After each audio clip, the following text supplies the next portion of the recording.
There are several contributing factors to why nursing mothers may choose not to breastfeed and pump milk when returning to work. They include inflexible work schedules that make nursing and pumping breast milk regularly difficult, the lack of accommodations to pump and store milk, and concerns regarding support from supervisors and colleagues to pump milk. In addition to these factors, women of color and low-income women often experience the need to return to work shortly after giving birth, in most cases earlier than 12 weeks, and they face additional barriers such as racial discrimination and bias, whether intentional or not.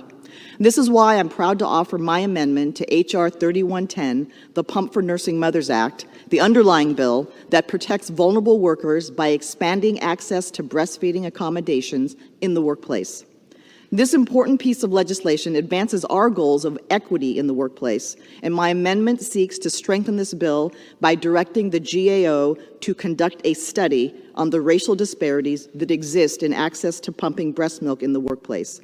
This amendment will also require that GAO submit a report to Congress on the results of this study with recommendations to address any disparities. Employers can begin to address these barriers by offering private lactation rooms or nursing rooms for both breastfeeding and pumping with proper cleaning and storage facilities, such as a table, sink, and small refrigerator, providing employees with adequate pump breaks, and allowing flexible work schedules and guaranteeing paid family leave. In fact, we can look to my home state of Washington as a prime example of how to lead on this issue. In 2019, the state legislature passed and signed into law House Bill 1930, which goes one step further than the current federal law by expanding pump break rights to include both salary and hourly employees, and requiring employers to provide a private space for pumping that isn't a bathroom, and allowing mothers to get pump breaks for up to 2 years after birth. Washington is also one of the very few states that provides people with up to 12 weeks of paid parental leave after the birth or adoption of a child.